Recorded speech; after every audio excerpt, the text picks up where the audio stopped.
Fala, Matheus. Fala pessoal, vamos lá. Estou gravando aqui para colocar no YouTube.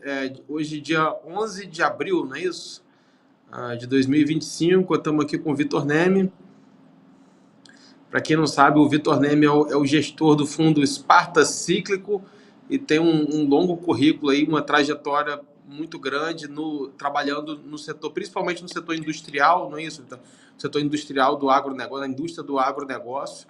E é agrônomo de formação e é um cara que eu respeito muito porque, além de tudo que ele vem construindo aí com mais de 10 empresas, mais de 30 empresas investidas, é um cara que tem uma visão diferenciada de mercado. Eu acho que nesse momento, né, Vitor, esse momento que, principalmente agora depois das declarações do Trump, de tarifas comerciais, muitas pessoas ficam ouvindo muita gente, mas eu acho que melhor do que ouvir muita gente é ouvir pessoas que têm vamos dizer assim, uma visão abrangente, ou seja, não é uma pessoa que vai olhar só para a área política, só para a área econômica, só para a área geopolítica, mas é uma pessoa que tem uma visão como você, empresarial, uma visão do mercado financeiro, uma visão do agronegócio, uma pessoa que já atuou em vários países. Você já teve fazenda, foi em Moçambique, não é isso, Vitor Neme?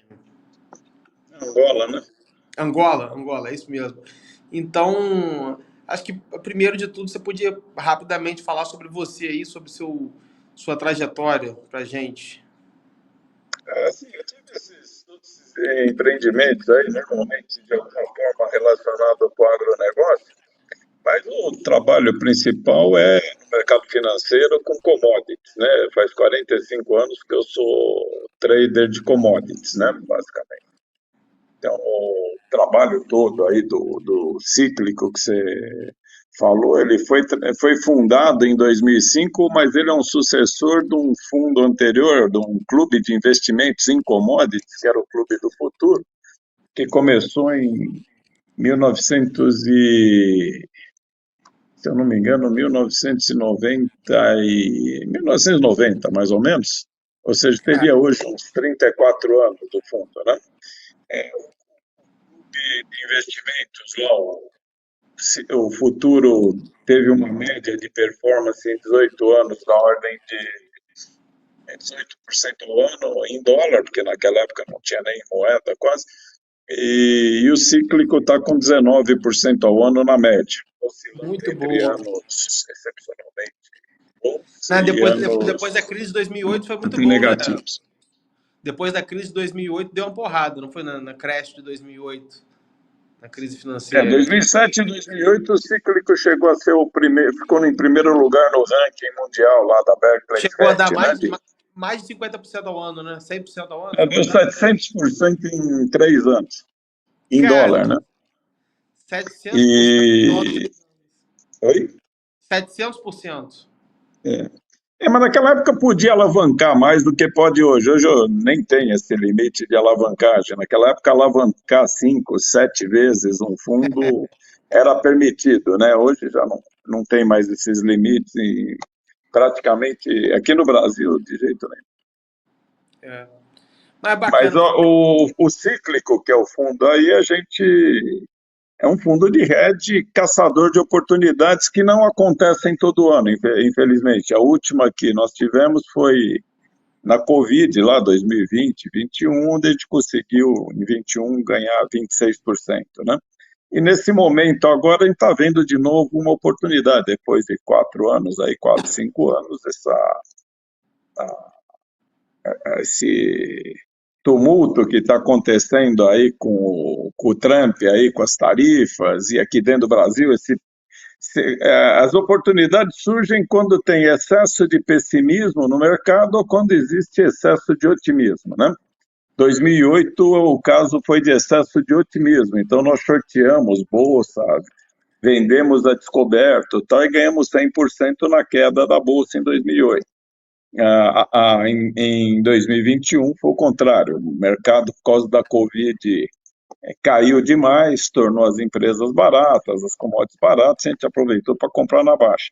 E agora está acontecendo o mesmo problema de novo, que é uma oportunidade. Tem que lembrar aí que na China não existe diferença, é a mesma palavra crise e oportunidade, é o mesmo ideograma, né? Então nós temos nesse momento uma tempestade perfeita sendo formada sobre o Brasil no meu modo de ver, nosso modo de ver. De um lado é o problema lá do Trump, lá que os Estados Unidos têm um problema sério econômico, mas não é de déficit comercial, como ele diz, o problema dos Estados Unidos é de déficit fiscal mesmo, o déficit público de 9% ao ano, é o mais alto do mundo, é insustentável em qualquer momento da história, em qualquer país, e uma dívida igualmente alta de 130%. Então, os Estados Unidos é um país que está em dificuldade econômica, ponto. O Trump joga a conversa para o lado das tarifas, que é uma forma dele botar impostos em cima da classe baixa americana. Tarifa quem paga é o consumidor, quem consome é a classe média e a classe baixa. O rico não gasta muito pouco da renda dele em consumo. Então, só que para não falar que está cobrando imposto da população, ele inventa essa história toda de que o mundo está explorando, que ele tem que botar tarifas para lutar, mas na verdade ele está cobrando imposto de todo mundo e ponto final. Esse assunto, ele tumultua no sentido de que levanta a questão da fragilidade financeira dos Estados Unidos, do déficit público e da dívida pública, e vai acabar, já está começando a levantar um flight to quality aí. Ou seja, provavelmente nos próximos meses o mundo vai redistribuir investimentos pelo mundo inteiro, vai comprar título da Alemanha e do Japão, vai comprar ouro, vai comprar propriedades, vai comprar ações de empresas pelo mundo, e é possível, provável, que uma parte desse dinheiro que sai dos Estados Unidos vai acabar aportando no Brasil. O peso do PIB brasileiro no PIB mundial é 1,5%. É provável aí que a gente receba esse 1,5%, entre 1% e 2% do dinheiro que estiver saindo dos Estados Unidos procurando outras alternativas, diversificação. E a gente com o juro mais alto do planeta, garantido pelo governo, por empresas AAA, e com reservas cambiais altíssimas, etc., a gente se torna atraente, fica bonito na foto. Além de ter as ações mais baratas do mundo e empresas, imóveis baratos. Então, de um lado da tempestade, a gente está vendo que daqui 6 meses o mundo já esqueceu esse assunto das tarifas, qualquer que seja o desfecho dele. Provavelmente o Trump vai cobrar tarifa mesmo, não de 100%, que aí é embargo, ele não recebe nada, aí é ruim. Na verdade, tem que cobrar uma tarifa de um tamanho tal que o pessoal continue exportando para os Estados Unidos, mas ele recebendo dinheiro e o povo americano pagando. É simples assim o nome do jogo. Mas, do outro lado, a gente tem também um pessimismo exagerado, que já vem de alguns meses aí, de algum tempo no Brasil, onde a sensação do mercado financeiro, da sociedade, sobre a fragilidade do Brasil é muito maior do que realmente é. Se você for ver aí a dívida pública brasileira, é alta, mas não é nada fora do comum, vamos falar, principalmente se descontar a reserva cambial, a dívida líquida, e a gente tem um déficit público altíssimo, mas que tem formas de corrigir.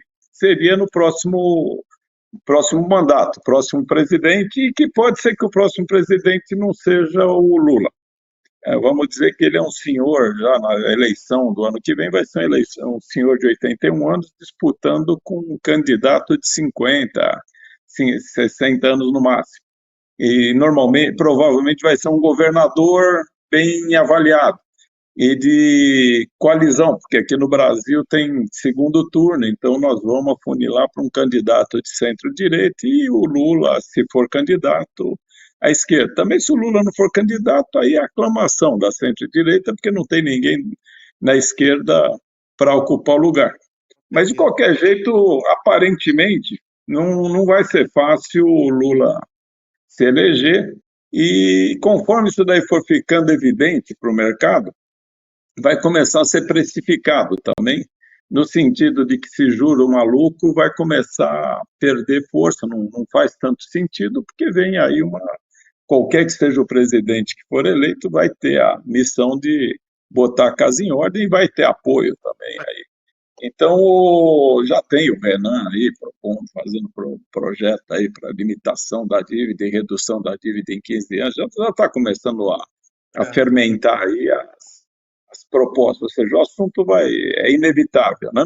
A gente vai ter que endereçar esse problema. Então, essa mudança de perspectiva que vai acontecer ao longo dos próximos um ano e pouco internamente no Brasil, junto com essa redistribuição de investimentos pelo mundo, diversificando o excesso de concentração nos Estados Unidos e ainda mais pegando ações extremamente baratas aqui no Brasil, está me dando a impressão que a gente está de novo com uma oportunidade na frente, que seria o kit Brasil famoso, né? Comprar ações e vender curva de juros. Vamos chegar lá. Ô, Vitor, eu queria só voltar um pouco com você. O tema aqui do vídeo hoje é cenário internacional e você falou sobre o excesso de dívida dos Estados Unidos. Eu queria Sim. tentar nesse vídeo falar um pouco assim de forma para as pessoas que não estão muito familiarizadas, falar de uma forma mais simples. Como você vem falando, você fala de uma forma simples. É só para contextualizar, em 1970, a dívida americana, tanto pública quanto privada, dava uma média de 150% em relação ao PIB. Chegando em 1999, a dívida pública mais privada foi para 250% do PIB. E hoje a gente está falando de uma dívida pública mais privada que está chegando em torno de 400% do PIB. Como você falou, uma dívida pública em termos de 130%. E assim, se a gente voltar ao tempo, né, a economia moderna, ali em 1944 a gente teve o acordo de Bretton Woods, que fixou o dólar com preço no ouro, né, e todas as outras moedas foram fixadas em relação ao dólar. Em 1971, os Estados Unidos estava sem ouro suficiente para arcar por conta da guerra do Vietnã, muita impressão de dinheiro, muito excesso de dinheiro, e quebrou essa paridade. A gente está vivendo num mundo de confiança na moeda fiduciária. E os bancos centrais, né, o Federal Reserve, o Fed, eles tomaram o protagonismo da economia mundial. Então, eu queria que você falasse um pouco, aproveitar um pouco da sua vasta experiência para falar um pouco o que é esse mundo que a gente está vivendo de um excesso de crédito. A gente fala que o mundo hoje está baseado principalmente no mercado imobiliário, que é o lastro, e o mercado financeiro, que fornece crédito com base no lastro, que são apartamentos, casas, que são fazendas, é o lastro, né? O que é esse mundo de excesso de crédito? Se puder resumir e sintetizar um pouco sobre isso aí. Esse excesso de crédito, ele não há problema de ter excesso de crédito se você tem garantias, como você falou, principalmente imóveis, que são a base das garantias. O problema começa quando você tem imóveis excessivamente caros e imóveis que já não podem ser comprados pela maioria das pessoas. Ou seja, está muito concentrado em compradores que não são da classe média e classe baixa, ou Como seja, fundos de investimento. o enriquecimento nos últimos 20 anos, aí, principalmente, foi, alto, foi muito desigual, principalmente nos Estados Unidos, porque ele migrou para a área tecnológica, e na área tecnológica criou uma bolha de prosperidade, mas na mão do 1% mais rico dos Estados Unidos. Os 99% restantes não fizeram parte dessa festa e estão com o salário hora congelado há muito tempo nos Estados Unidos. E já não tem mais capacidade de comprar imóvel, de comprar as coisas que precisam. E aí, quando você chega numa situação dessa, sabendo que essa área digital, tecnológica, é uma área que não é para o resto da vida, vamos falar, é efêmera, vamos falar, essas ondas tecnológicas, elas são dominadas, mas depois elas são ultrapassadas. Se você olhar as empresas que brilhavam lá nos anos 2000, na crise das .com, já não são mais as mesmas de hoje. E que daqui 20 anos provavelmente não vão ser as mesmas de hoje também. Google, Meta, Você tinha a lá atrás. Nvidia, Amazon, etc. É provável que daqui 20 anos também não vão ser as protagonistas da época lá. Eu não sei quem vai ser, mas. Só que essas empresas hoje são negociadas a múltiplos de 60 vezes o lucro, ou seja, É o lucro de 60 anos, sendo que a gente está aqui discutindo se elas vão existir daqui 20 anos. Pode parecer maluco isso que ele está falando, mas a tecnologia, principalmente essa tecnologia digital, que não depende de CAPEX, ou seja, não depende de montar fábrica, de ativos, né, de indústria, de nada disso. Basta um camarada lá na China inventar um tal de DeepSeek lá e colocar de graça isso daí, e acabou um mercado que estavam falando em investir US$ 1 trilhão para dominar a inteligência artificial. Vai um chinês lá e faz um modelo 50 vezes mais barato, tão eficiente ou mais eficiente que quanto, e ainda dá de graça tudo. Acabou, é uma bomba nuclear. Da mesma forma, vai pipocar isso daí cada vez mais, a gente não sabe nem quando, nem aonde, nem como, mas vai acontecer. É assim que evolui a tecnologia. Então, todo esse ativo que está por trás dessas dívidas, esse é valuation, não tem valor sólido, não é ouro, como você falou. Então, de um momento para outro, isso muda o ambiente, uma nova tecnologia, uma mudança de ambiente, e muito desse dinheiro não tem cobertura. É o caso, e a própria dívida americana é a mesma coisa. Está chegando num ponto que a dívida americana não é mais sustentável. Estou falando da dívida pública, você falou em 400% com a dívida privada, imagina, essa dívida privada não está baseada só em imóveis, está baseada em valuation de imóveis, de empresas. Só que esses valuations, a múltiplos exageradamente altos aí que estão sendo valorizados, provavelmente em algum momento aí pode ter um ajuste de preços e essas dívidas ficam a descoberto. Então você tem uma situação que de repente o mundo vai parar para pensar essa ação atabalhoada do Trump aí, e que não é nem verdadeira aí, falar que o problema é o déficit comercial, quer dizer, ele atirou partindo do princípio que todo mundo é ignorante, e aí não cola o negócio, não gera adesão, ele não ganha apoio numa proposta de mudanças desse calibre sem ter apoio geral aí de países, principalmente do mercado financeiro. Então, o que vai acontecer é que o mercado agora passou ele acionou o gatilho, ele foi o catalisador lá, a gota d'água que faltava para o mundo começar a pensar se investir nos Estados Unidos seguro. Se os Estados Unidos cumprem contratos, se os Estados Unidos de fato são confiáveis, enfim. E aí nesse processo vai ter, aí que eu falo que vai ter uma migração. Os Estados Unidos vão acabar tendo que forçar aí conversão, alongamento forçado de prazo de vencimento de dívida, ou vão ter que monetizar a dívida, enfim. Vai ser um processo complicado. Mas esse processo significa que vai ter dinheiro saindo dos Estados Unidos e procurando outros lugares para investir. Não é o fim do mundo isso daí. Simplesmente é uma dor de barriga, assim como a Holanda teve dor de barriga, a Inglaterra, quando passou o bastão para a Inglaterra, a Inglaterra teve dor de barriga quando passou o bastão para os Estados Unidos. Os Estados Unidos agora estão tendo dor de barriga e vão ter mais, passando o bastão para a China. Isso daí é um processo histórico inexorável, tá? É bem conhecido. Só que o Brasil, nesse momento, eu estou falando em Brasil aqui, a gente está no ciclo inverso. Faz muitos anos aqui que a gente fala mal do Brasil, deprecia o Brasil, então todos os ativos aqui no Brasil estão baratos, até porque a taxa de juros é a mais alta do mundo. Não tem como ter ativo caro com taxa real de juros mais alta do planeta, está tudo barato. Ações, mesmo imóveis aqui, é tudo barato, empresas e tal.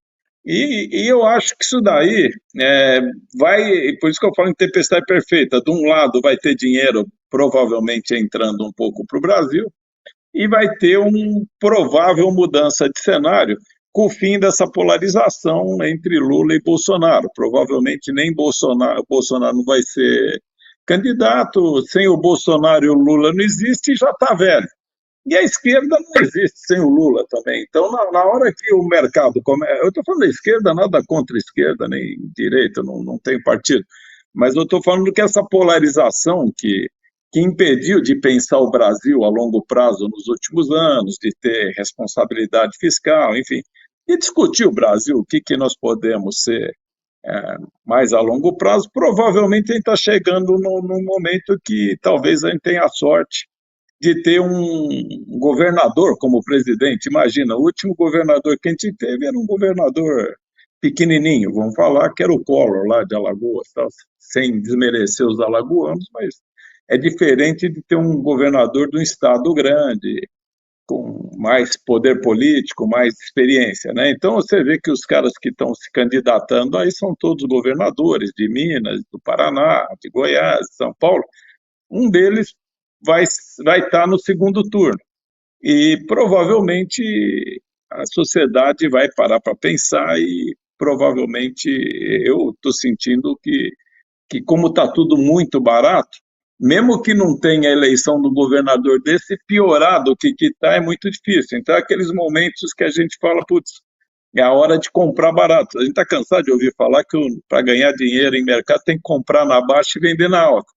Só que todo mundo faz o contrário, todo mundo compra na alta e vende na baixa, né?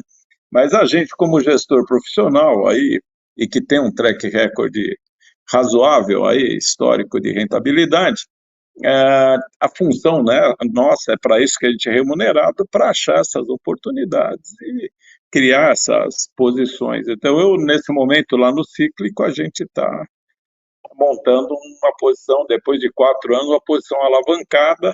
Aproveitamos essa baixa aí dessas últimas semanas, aí aumentamos as posições de ações, venda de Eu curva de concordo com você. juros, até vendemos um pouco agora de dólar, mas a posição de dólar é, vamos dizer que o dólar é o que está mais no mercado, vamos falar, até porque dólar não depende de canetada, nem de mau humor, é fluxo mesmo, né? Mas se por acaso tiver entrada de dólar no Brasil, hoje, nesse momento está tendo saída, né?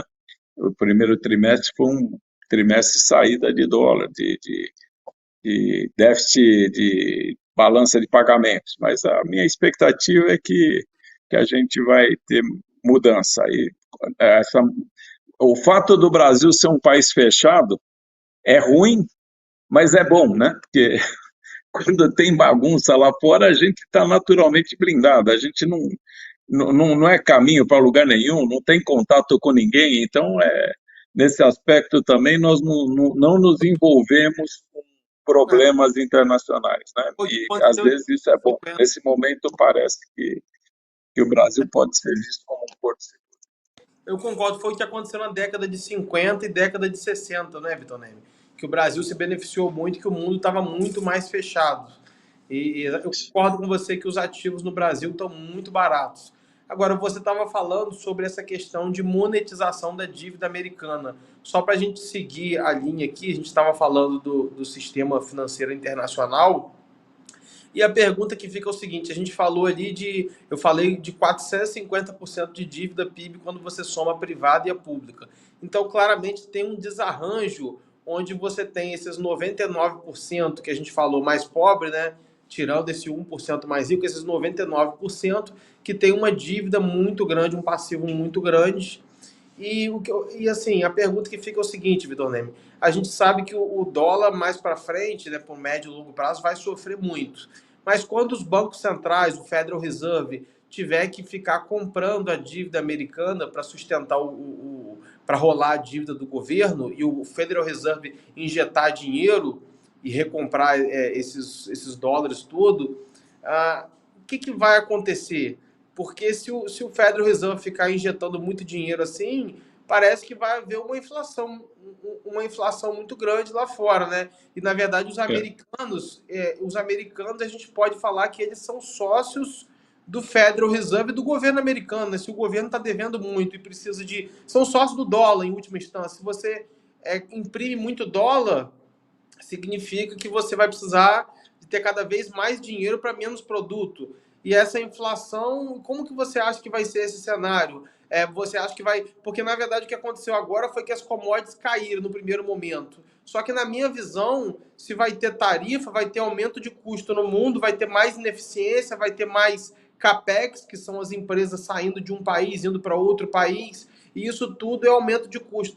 As commodities teriam que aumentar, mas caíram as commodities. Para mim parece que tem alguma coisa errada no mercado. Era para ter subido as commodities. O que está acontecendo?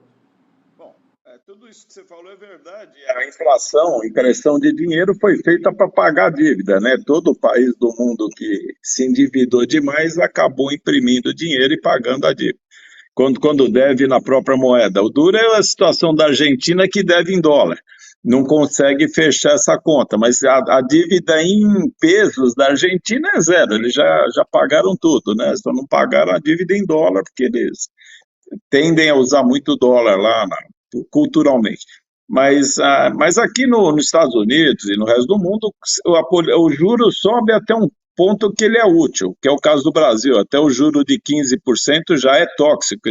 Não tem como aumentar juro acima de 15%, porque aí ele se torna veneno mesmo, né? Para a economia não vai resolver, já não tem mais eficiência sobre controle de inflação. Mas nós não estamos ainda, estamos muito longe, muitos anos de distância de ter que monetizar a dívida, vamos deixar bem claro. Aqui é muito mais um preciosismo do Banco Central e um governo que é meio rebelde aí em termos fiscais, que fica acelerando, pisando no acelerador, e o Banco Central, excessivamente cauteloso, vai lá e bota esse juro em 15%, mas não está fazendo diferença nenhuma esse juro de 15%. A economia continua bombando do mesmo jeito. Bombando dentro do que é bombar para o Brasil, bem entendido, né? É 2, 3% de crescimento, não é 7% tipo Índia nem nada. Mas falando em commodities, o, você precisa pensar que em commodities a situação tem preço e tem prêmio também para entrega. Então vamos pegar o caso das commodities. Elas até que cederam um pouco dos níveis máximos, mas elas estão pagando prêmio para o Brasil nesse momento, quando deveria ter deságio normalmente. Que como a China bloqueou os Estados Unidos, 125% de imposto, não dá para importar nada dos Estados Unidos. O que acontece é que não tem como exportar carne, nem grãos, nem nada de comida, por exemplo, na área agrícola. Vamos falar, os Estados Unidos competem com o Brasil como os maiores exportadores de alimentos do mundo. O Brasil está cada vez mais encostado nos Estados Unidos, a briga é cabeça a cabeça. Na soja a gente já passou, no milho eles ainda são maiores. No frango eles já foram o número um, agora o Brasil é o número um do mundo. Na carne eles sempre foram o número dois, mas o Brasil é cada vez maior. Enfim, tem uma briga cabeça a cabeça em cada commodity. Só que, de repente, os Estados Unidos não consegue mais exportar para a China, que é o maior comprador do mundo. Então, o que acontece é que os chineses, entre pagar 120% de sobretaxa, eles vêm aqui no Brasil e pagam um prêmio, mesmo não tem mais muita oferta no Brasil, então começa um leilão para cima sem mexer com Chicago. Então a soja está lá a $10 por bushel, deveria estar com 50 centavos de deságio, que agora é oferta no Brasil, é momento de safra, mas está com 50 centavos de prêmio. Que é uma situação totalmente anômala. É a primeira vez que acontece de a gente estar colhendo e ainda está vendendo com prêmio. Então, para o agro, já está, nesse momento, sendo um bom negócio. Tanto é que, se for ver, já começou aí hoje a subir, já deveria ter começado antes a subir as empresas do agro. Aí a SLC já fechou numa alta boa. Aí as empresas do agro aí, é que a maioria que opera a bolsa não sabe disso, então não caiu a ficha, deve ser compra de alguém que está por dentro do mercado, mas daqui a pouco o mercado vai começar a ouvir falar que as empresas do agro estão com resultado melhor do que estavam se imaginando, que até agora a conversa era que as empresas do agro estavam pedindo RJ, que estavam em dificuldade, mas essa mudança aqui já mudou na hora. Já é uma situação, falta porto, falta capacidade de logística, etc. Não cristaliza todo esse lucro em 2, 3 dias. Mas no porto já está alto o preço. Agora é questão do comprador chegar no produtor lá e pagar cada vez mais, e arranjar caminhão, etc. E vai ter toda uma acomodação de logística aí, é safra recorde, né? Então a gente vai ganhar. Choveu na hora certa para o Brasil. O Trump é o São Pedro aí, né? Vamos falar para o agro, não tem nem dúvida. O pessoal só não está batendo palma para não dar mancada, né? Mas é momento alegria, né? Tudo isso está muito bom. Sofre um pouco a exportação para os Estados Unidos, que é café e suco de laranja, basicamente. Aí tem uma sobretaxa lá. Mas o resto é assim, mas Muito bom. é pequeno na balança brasileira de Muito, exportação, né? Vamos falar. é.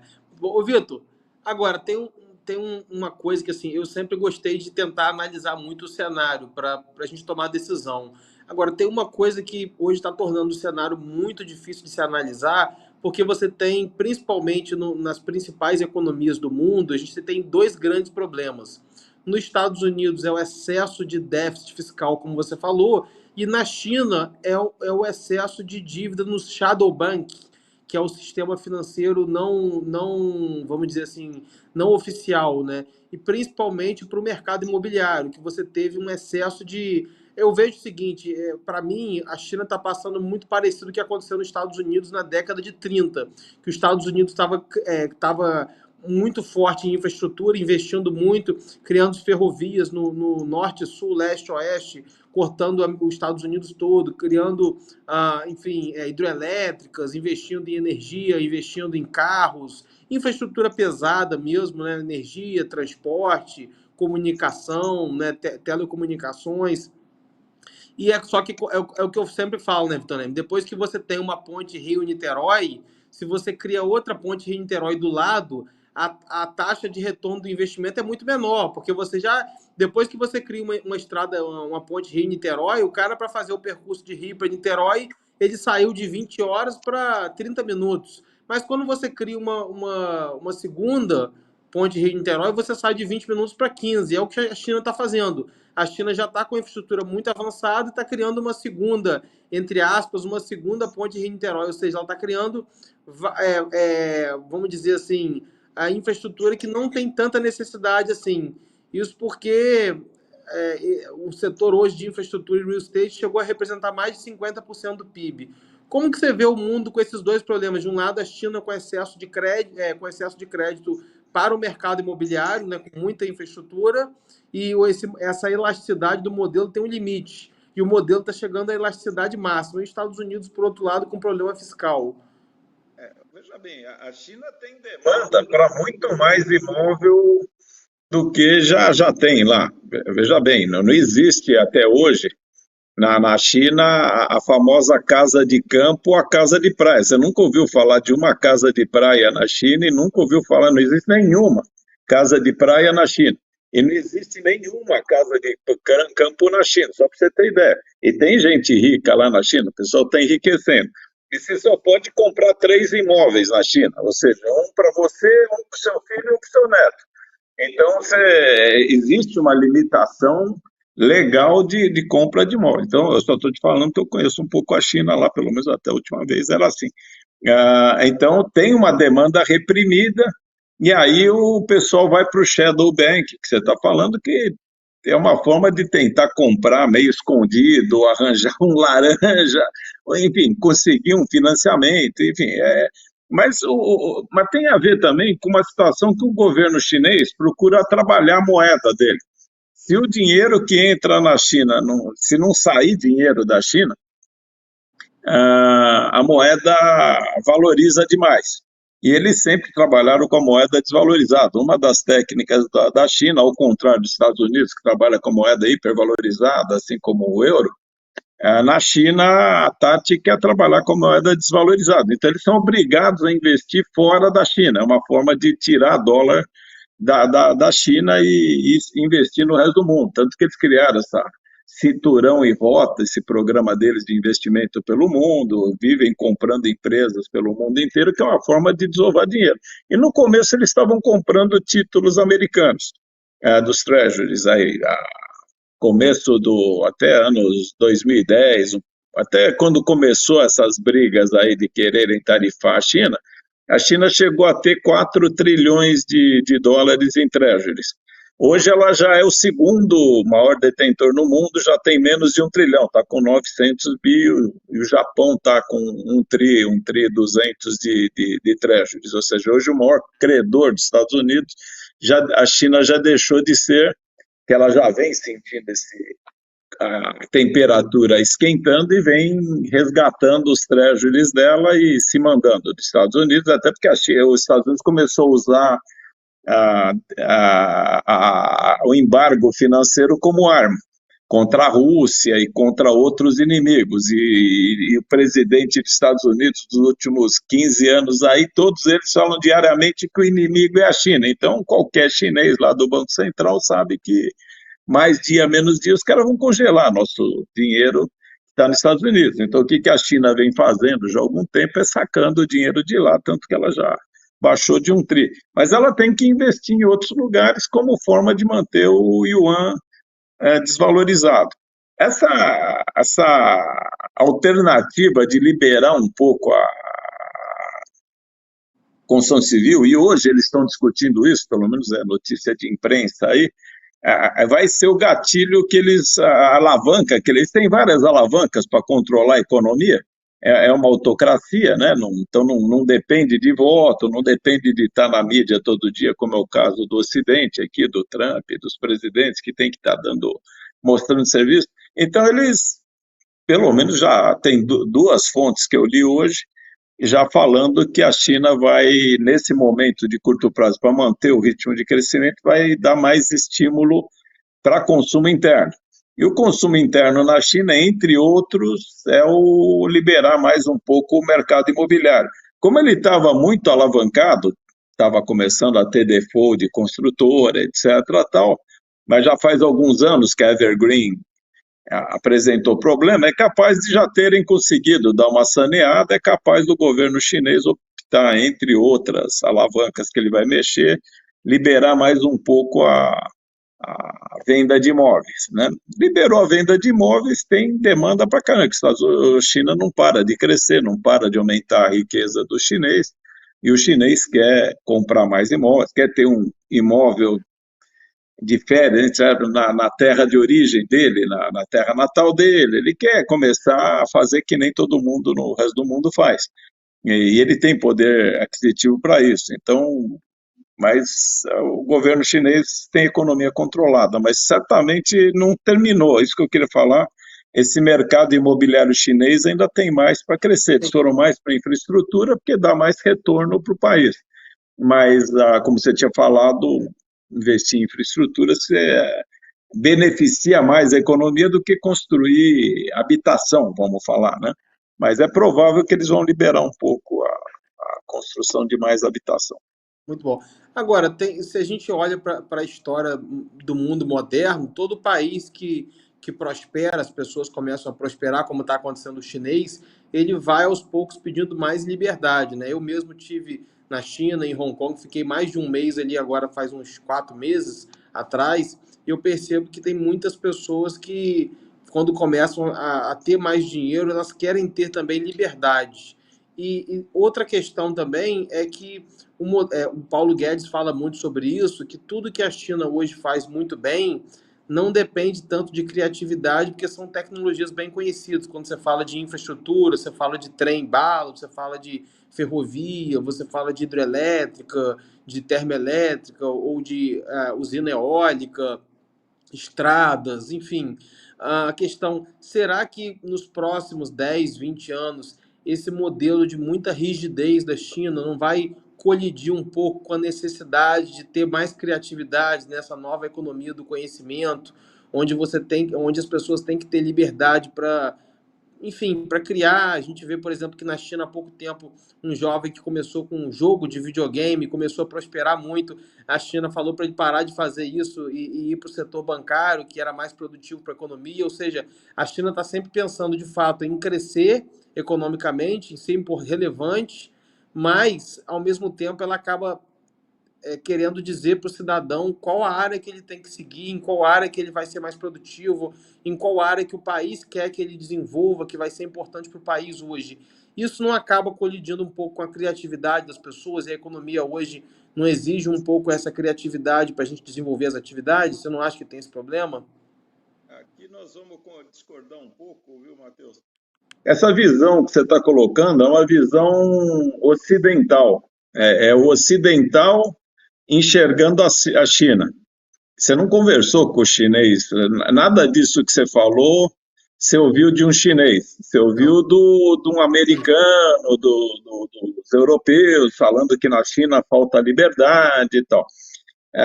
Quando você chega na China, normalmente o seu anfitrião fala: escuta, se despe dos seus valores judaico-cristãos para você entender a China. Senão você não vai entender nunca a China. Ou seja, se despe dos seus valores ocidentais, senão você nunca vai entender a gente. Com isso, eles querem dizer o seguinte: aqui ninguém trabalhou 6 dias na semana e folgou na sétima. Não existe sábado e domingo, por exemplo. Se você for discutir liberdade, então você tem que discutir se tem que ter fim de semana ou não, que não existe. Não existe o conceito. Você pode ver lá que a Bolsa de Xangai fecha, no sábado fechou com tanto, no domingo fechou em alta, em baixo. Aqui é que trabalha de segunda a sexta, é outro mundo. E eles, assim como eles não acreditam em Deus também, eles acreditam no dragão, acreditam nos números, acreditam em outras coisas. O que eu queria te dizer é o seguinte: nos índices de felicidade, você mora no Rio de Janeiro, onde o índice de felicidade é mais alto no Rio de Janeiro é na favela. E o índice mais baixo de felicidade é no Leblon. As pessoas mais infelizes do Rio de Janeiro, na média, estão no Leblon. E as pessoas mais felizes estão na favela, lá na Rocinha, tomando tiro, eventualmente, para todo lado e tal, e são mais felizes. Os caras dançam, não tem escola de samba, não tem escola de samba no Leblon, você não vê ninguém dançando no Leblon, ninguém dando risada, nem nada. Você vê a turma feliz e você faz qualquer teste de felicidade, aplica qualquer questionário de felicidade, você vai ver que quanto mais baixa o nível de, de riqueza da pessoa, maior é a felicidade. Tanto é que tem aquele velho ditado que dinheiro não traz felicidade e tal. No caso da China, você tem desde 1100, quando começou o mandarinato, você tem por 900 anos, você está no mesmo regime. O Xi Jinping é um mandarim. Ele começou o mandarinato em 1100 e até hoje funciona assim. Nunca teve democracia na China. O regime é autocrático na China há 900 anos. Pode ter um viés mais esquerdista quando o Partido Comunista influenciou mais, como é que é, quando tem rei, teve uma fase imperial lá, quando tinha rei, mas sempre tem um regime autoritário. Nunca teve democracia. O chinês não sabe o que é democracia. Então ele não sente falta dela. Quem sente falta dela é, por exemplo, aqui no Brasil, que a gente está acostumado a, a falar, a fazer o que quer, de repente tem um regime autoritário aqui, vai ter uma turma que vai ficar reclamando por falta de liberdade, porque conheceu como é que é a liberdade. Mas quem nunca teve liberdade não sente falta dela. Por exemplo, você vai na China, você pode, por exemplo, uma coisa que aqui no Brasil e nos Estados Unidos, na Europa, não dá para fazer, que se diz livre, é chegar no qualquer cidadão na rua andando e falar: escuta, quanto você ganha? Nem conhece o cara, escuta, quanto você ganha? O chinês te responde alegre e feliz, ganho tanto, tal. Ou para o cara que está vendendo lá a camisa para você, você pergunta quanto você está ganhando. Não, se eu vender essa camisa, eu levo tantos por cento de comissão, não sei o quê, coisa. O cara conversa normal com você. No Ocidente é inacreditável alguém falar que quanto está ganhando, quanto não está, quanto ganha na rua para o estranho, tal. Não tem nada disso. Por exemplo, você deixa uma gorjeta na China, o cara vem correndo atrás de você e fala: ó, você esqueceu o seu dinheiro imundo na mesa. Pode ser o restaurante que for, você vai receber isso daí. Se você for dar uma esmola para alguém, também não aceita, certo? Não enfia seu dinheiro imundo, ele tenta te vender alguma coisa, é outro conceito. São outros valores. Então, eu estou te falando isso que quando eu vejo o pessoal falando que a China quer liberdade, não estou sabendo, talvez em Hong Kong tenha um pouquinho Eu fiquei em Hong desse Kong. Eu movimento. fiquei mais em Hong Kong. Eu fiquei 20 dias em Hong Kong, mas fui também para Shenzhen, Guangzhou, fui para algumas cidades ali próximas ali de Shenzhen, Guangzhou, fui para Canton Fair. Mas realmente em Hong Kong que o pessoal reclama muito que o Xi Jinping, na verdade, ele disse que ia unir mais devagar, que ia dar mais liberdade para Hong Kong, mas acabou tá cerceando bastante liberdade lá. Então, tem esse aspecto, mas não acredito. Eu estou há 30 anos lendo o jornal que a China vai quebrar. Ó, o que eu leio no jornal? Talvez você leia um jornal diferente, depois você me dá uma dica do jornal para mim ler. Mas eu leio nos jornais brasileiros aqui, na Bloomberg, nos estrangeiros aí, 30 anos a China vai quebrar, porque a China não é democrática, porque o povo quer liberdade, que o povo vai se revoltar, porque sem liberdade, sem democracia não é possível, e não sei o quê, e a China é isso, é aquilo, tal. Ótimo. Eu fui lá prestar serviço a primeira vez na China, não eu, mas o sócio meu, mas a nossa empresa, foi lá prestar serviço de como produzir laranja industrial. Então tinha que visitar 28 províncias chinesas, etc. E esse sócio rodou por um mês lá na China. Era um oceano de bicicletas. Quem tinha uma moto era rico lá na China na década de 90. E a China já estava comprando tecnologia porque ela já estava se preparando para ficar rica e precisava produzir suco de laranja porque os chineses iam deixar de chupar laranja para tomar suco de laranja. Hoje você vai lá, putz, nem no museu da bicicleta tem bicicleta. Você não vê um chinês andando de bicicleta de jeito nenhum. No mínimo, o cara tem uma moto, certo? Mudou. O discurso que eu li nos últimos 30 anos é que os Estados Unidos manda pra caramba, que os Estados Unidos é criativo, que os Estados Unidos desenvolve tecnologia de ponta, que os Estados Unidos domina a área digital, que os Estados Unidos é isso, que os Estados Unidos é aquilo, tal, que está mandando bem pra caramba, e a China está fazendo tudo errado. Porra, olha, 30 anos dessas notícias, eu vou ver a China é mais rica agora dos Estados Unidos. Era uma favela, bicho, na década de 90. Era nego andando de bicicleta mesmo lá. De repente, a China agora é mais rica É, fazendo tudo errado, bicho. Segundo 30 anos de notícia, eu não vi uma notícia de que a China sabe fazer alguma coisa direito. Tudo que a China faz é errado. No é, entanto, tudo é feito lá, bicho. Vamos, eu tô vamos lembrando. entender como é que foi esse movimento.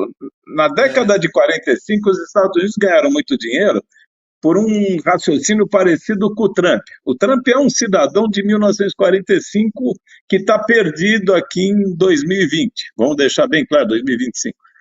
Porque em 1945, quanto pior fosse para o seu vizinho, melhor era para você. Ou seja, quanto mais destruição você provocasse no seu vizinho, mais competitivo, melhor você ficava.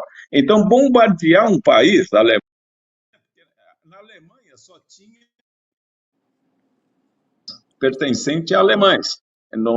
Na Inglaterra só tinha empresas inglesas, pertencente a ingleses. Então você vai lá e bombardeia a Alemanha, você destrui a Alemanha, os clientes que a Alemanha vai deixar de atender, você vai atender com as suas indústrias. Nos anos 1990, 2000, começou uma tal de globalização. Os caras começaram a enxergar que vamos fazer indústrias em todas as partes do mundo, procurando onde cada um é mais competitivo, principalmente mão de obra. E aí a indústria começou, a americana principalmente, começou a ir para a China. China foi a líder desse processo porque tinha mão de obra barata, tinha o famoso trabalhador de US$ 20 por mês de salário, etc. E isso exportou deflação para os Estados Unidos nos últimos 20 anos. O americano começou a comprar coisas boas e baratas, que até então comprava coisas boas e caras. De repente, como a classe média estava empobrecendo, o que as multinacionais fizeram foi produzir em algum lugar que pudesse produzir mais barato e continuar vendendo para os americanos que agora estão mais pobres. E foi uma festa, o americano aprendeu a comprar, mas quem faz esse déficit industrial é a Apple, é a Nike, é todo mundo produzindo fora. Acontece que isso é nos anos 2000. A China é uma fornecedora de mão de obra barata. E as multinacionais se instalaram lá, mas não só para abastecer os Estados Unidos, para abastecer o mundo inteiro. Em 2020, a China agora tem tecnologia também. Você está falando que não tem, mas ela, em qualquer campo da ciência, ela é altamente sofisticada, incluindo inteligência artificial, a capacidade espacial de foguetes, etc. Tal. Ah, e, ela, e ela agora ela já não tem mais mão de obra tão barata, porque o salário de US$ 20 subiu para 230, mas ela agora tem mais tecnologia, robótica principalmente, e ainda tem a escala. Agora, a escala que se produz na China não existe em nenhum outro lugar do mundo. Nos Estados Unidos, não tem como montar uma fábrica nos Estados Unidos do tamanho das fábricas que monta na China, porque simplesmente é para abastecer o mundo inteiro. Então, vamos pegar um iPhone. Um iPhone produzido na China hoje pode ser vendido aí para o consumidor por US$ 1.600. Se for um iPhone feito nos Estados Unidos, é US$ 3.500. Então, vai começar a ter ordens de americanos viajando pelo mundo para ir comprar iPhone chinês em outros países onde tem iPhone chinês de US$ 1.600. É simples assim. Então, não vai instalar Apple, iPhone nos Estados Unidos. Por isso que eu estou falando, daqui 6 meses ninguém mais está prestando atenção nesse assunto. Então, só que a China tem hoje capacidade de produzir robôs, não só numa sofisticação, mas num preço que os Estados Unidos nem sonham em produzir robô, principalmente no preço que o chinês faz. É tecnologia de ponta. Você está falando que não tem, que é coisa, blá, blá, blá. O Paulo Guedes também é um ser de 1990, ano 2000. Ele já não é um, desculpe, não estou falando mal dele, mas quando ele fala da China, provavelmente ele não conhece a China, não é industrial, o Paulo Guedes, ele é gestor de fundo. Eu sou industrial, estou falando, porra, para fazer qualquer coisa que a gente produz hoje é impossível fazer sem receber uma parte dos produtos da China. É porque só eles têm, não é porque não tem mais alternativa de comprar insumo na Alemanha, nos Estados Unidos, na Suíça, só tem na China. E aonde É. está começando a aparecer alguma alternativa é na Índia, certo? Estou falando na área farmacêutica, por exemplo, na área agro, tem coisas ainda que os americanos dominam, por exemplo, a área de maquinária. Aonde, desculpa, cortou. Aonde está aparecendo a alternativa que você falou? É Índia, é isso? Aonde está Na aparecendo? área química e biológica, bioquímica, tecnologia sofisticada nessa área farmacêutica, etc., É Índia, é, né? é a Índia que concorre com a China. A China é o principal fornecedor de qualquer matéria-prima que você quiser, mas a Índia está despontando aí cada vez mais competitivo. Então, ela Nos é um país genéricos, que está né? Nos focando. genéricos, muito forte. Oi? Nos genéricos, a China está muito forte, realmente, em Sim, medicamentos. então. Mas esse a globalização. Cada país foca numa especialização. A China, ela foi enganada pelo Ocidente. Eu não defendo a China, viu? Eu só estou sendo realista Ah, aqui. Para mim, eu só estou no Ocidente. Para mim, quanto mais o Ocidente se der bem, melhor. Eu não sou chinês, então só estou constatando aqui a realidade, do meu ponto de vista. Como gestor, eu não posso ser torcedor, eu tenho que tá. trabalhar com fatos. Mas vamos pegar o caso ah, ESG. da China em relação ao discurso do meio ambiente. Pô, o mundo inteiro se reuniu com banda de música e pompa e circunstância para falar que ia descarbonizar o planeta. E o chinês estava lá e acreditou no Ocidente. Pô, os caras são os maiores hipócritas do mundo, esse tal de Ocidente, porque eles falaram que iam ter crédito de carbono, que ia descarbonizar, que tinha net zero até 2030, 2040, e o chinês chegou para bom, vamos fazer a lição de casa. Para fazer isso, precisa produzir energia elétrica solar e eólica. Foi lá e botou tudo que podia em cima de tecnologia para aerogerador e painel solar. Esses caras vão ter que usar carro elétrico. Puta, botou tudo que podia em tecnologia de carro elétrico. Então ela focou, ela acreditou. Isso eu estou falando porque eu li um artigo de um presidente do BNDES chinês do ano passado. O cara falou, pô, nós fomos totalmente enganados pelo Ocidente. Que a gente leu, assinou os acordos de Paris, todas as COP, acreditou que o Ocidente estava falando a verdade e partimos para fazer a nossa parte. Estamos aqui com excesso de capacidade de produção de aerogerador, de painel solar, de carro elétrico, que ninguém quer comprar. Pô, e os caras tá um maluco lá na outra ponta falando drill, drill, drill, baby drill e tal, e porra, vamos queimar todo o carvão e petróleo do planeta. Então, não dá para confiar no Ocidente. Então, mas isso é um processo de aprendizado do chinês. O chinês está aprendendo que não pode confiar no Ocidente. O Ocidente mente muito, é muito hipócrita, né? É, Então, essa liberdade toda que você fala que o Ocidente gosta é uma liberdade hipócrita. Você pode falar, você mente pra caramba e não cumpre. Na China, você não cumpriu, o cara te abate em praça pública. Lá você toma um tiro na nuca e resolveu o problema. Lá no Oriente Médio, te corta a mão fora. Cada povo lida de um jeito. Só que no Ocidente pode mentir à vontade e não tem problema nenhum, né? Então, o chinês tem uma curva de aprendizado e o chinês não está sozinho, ele está com as multinacionais. Os indianos também, agora os vietnamitas, onde precisa de mão de obra barata é no Vietnã, na Indonésia. Tal. Então, a Indonésia é mais indústria eletrônica, né, que está migrando. Então, dentro dessa globalização, você tem todo um processo que, assim, eu estou vendo esse discurso do Trump, e eu estou ouvindo ele em 1945. Esse cara nunca produziu um parafuso na vida, esse Trump. Eu tenho certeza que esse cara nunca teve um carrinho de uma indústriazinha que seja.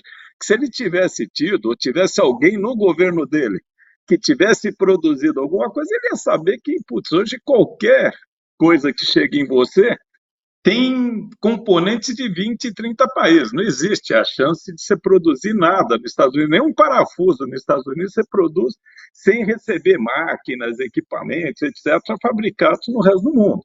Né? é, o Então, parafuso, o oi? parafuso da Boeing vem da China, a penicilina, o antibiótico, vem da Sim. China, vai para os Estados Unidos, então realmente. É, Agora, você estava falando, eu lembrei muito dos vídeos que eu vi do Lee Kuan Yew, que eu admiro muito ele, que é o presidente, foi o presidente da isso. Singapura, né, faleceu, mas para mim foi o maior estadista de todos os tempos, e a mídia ocidental criticava muito ele por falta de liberdade, né? É. Desculpa, me ligaram. Ele acabou provando que ele estava certo, né? Porque o Lee Kuan Yew, tá vendo, Vitor Ney? Estou O Lee Kuan ouvindo. Yew deu muito certo. Mas para finalizar nosso vídeo, eu queria falar um pouco agora da Europa, que a gente não falou. Como que a Europa fica nessa situação toda? Porque parece que os Estados Unidos e a China estão muito avançados em termos de tecnologia e a Europa não conseguiu avançar nas big techs, nas grandes empresas de tecnologia. Também o custo com o welfare station, né, o estado de bem-estar social, faz com que o europeu tenha um estilo de vida muito tranquilo. Tem alguns amigos que estão morando lá na Irlanda, Espanha, Inglaterra, enfim, vários, Portugal, e realmente você tem um estado de bem-estar social que faz com que a pessoa fique tranquila e fala, Matheus, aqui a gente não se preocupa muito com as coisas, a gente vive bem e tudo. Como que você vê a Europa nesse contexto, principalmente agora com o Trump falando que a Europa vai ter que fazer a própria defesa, que os Estados Unidos vai parar de dar retaguarda para a Europa, né? Que a Europa vai ter que construir seu exército, e isso vai implicar em mais custo, pode vir uma inflação para a Europa, né? Como que vai ficar? Então, tem essa questão, mas parte do déficit americano se deve aos custos militares dos Estados Unidos. Só que antigamente gastar em custo militar tinha aquele negócio de quanto pior para o seu vizinho, melhor para você. Você vai lá e bombardeia o seu concorrente e você ganha os clientes dele para as suas indústrias. Só que hoje em dia não tem mais indústria, tecnologia é digital, você pode operar a partir de qualquer lugar do mundo tal, e ficar com um exército gigantesco, com dezenas de bases militares pelo mundo, proteger a Europa, você não tem mais benefício nenhum com isso. E os Estados Unidos vão ter que cortar custo, né, para pagar a dívida, não só monetizando, mas cortando o custo. E um dos custos disparado, o custo mais exagerado dos Estados Unidos é militar, porque ele está querendo. Mas não funciona mais, tá? Aí os caras brigando Rússia e Ucrânia, a China com Taiwan tal, e ninguém mais ouve os Estados Unidos, não estão mais preocupados, não tem mais protagonismo que tinha. Não que ele não possa causar muita dor de cabeça para alguém, mas para esses grandes, tipo Rússia e China, se ele for atacar a Rússia ou China, ele vai ser atacado nos Estados Unidos também, não. Vai ser destruição de ambos os lados, não tem mais isso.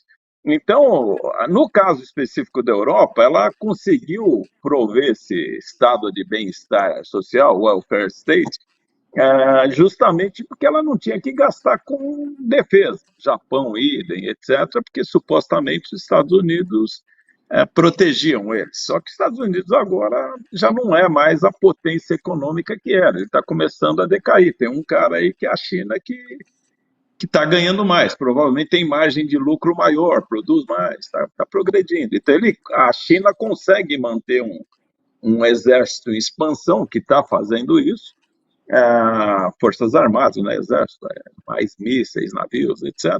Enquanto os Estados Unidos está começando a pesar na forma de déficit público. E aí ele não tem outra solução sem se avisar os europeus que ó, não conta mais comigo. E aí o europeu vai ter que gastar nisso. Eu, sinceramente não acho que precisa, porque eu duvido que Putin ou qualquer um tão preocupado em invadir a Europa, coisa que o vale.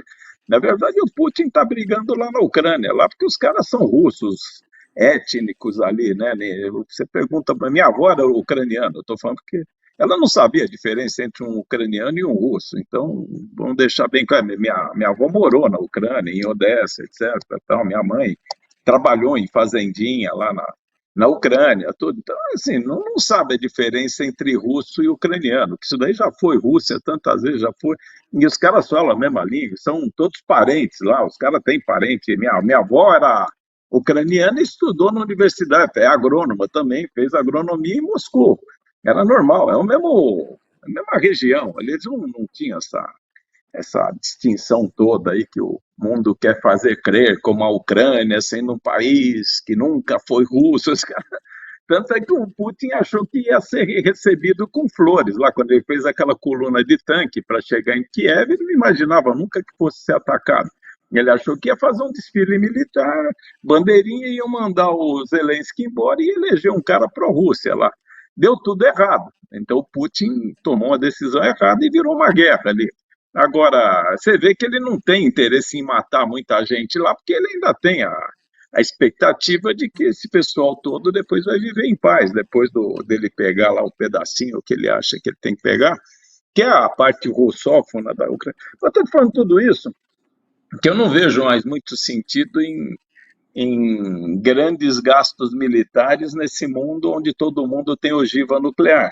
Você entende? Quer dizer, não faz muito sentido. Isso daí vira para as guerrinhas marginais aí, para quem não tem multinacional em casa e nem tem arma nuclear. Esses caras vão continuar brigando de TACAP lá. Mas aonde você tem concentração grande de empresas multinacionais, essas empresas multinacionais têm muito poder de fogo econômico. Tanto é que o Trump piscou no terceiro, quarto dia das tarifas lá, ele teve que voltar para trás. E não foi por causa da China, foi por causa do pessoal de Wall Street e dos CEOs das multinacionais que começaram a pressionar que, pô, você está atacando a gente lá. Quando você bota sobretaxa de 120%, você está botando 120% em cima do iPhone. A não ser que é isso que você quer, senão você está me sacaneando. Aí parece que ele parou e teve a corrida para os treasuries, tudo. Né? Enfim, acho que a gente já falou bastante aí. Daqui a É pouco ninguém isso. mais quer ouvir isso. Não, não, foi muito bom, Vitor. Você deu um panorama muito bom aí, muito obrigado. E em breve a gente pode fazer uma parte 2 aí mais para frente. Agradeço muito todo esse tempo seu aí. Falamos sobre Estados Unidos, Brasil, Europa, e acho que foi um panorama bom. E eu tô com a mesma visão sua, acho que é uma grande oportunidade. Hoje os ativos brasileiros Isso. são muito baratos.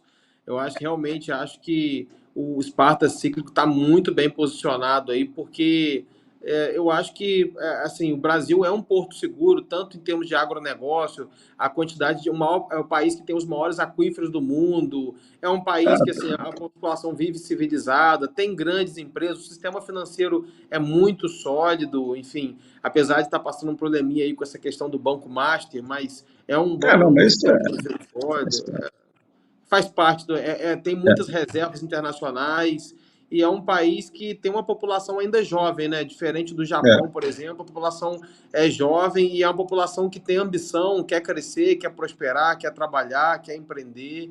Então, acho que está muito bem posicionado. Ô, Vitor, eu fico imensamente grato para você aí, Vitor, pelo vídeo aí. eu, E eu que agradeço, Matheus, pela oportunidade. Procura marcar um vídeo lá por volta de outubro, novembro de 2026 aí para a gente saber no que virou essa conversa que a gente falou, falar, vamos. escuta, na época a gente falou que era bom, era uma oportunidade de comprar ativos no Vamos. Brasil, vender curva de juros, tal, para a gente ver o que aconteceu. Se tiver Outubro, errado, novembro eu de faço questão de 2026. comparecer para pedir desculpa. Visão contrária ao mercado, é isso É, aí. outubro e novembro de 2026. Vamos sim. Vitor Neme, bom final de semana. Tudo de bom para você. Obrigado. Tudo de bom para vocês também. Tchau. Um abraço.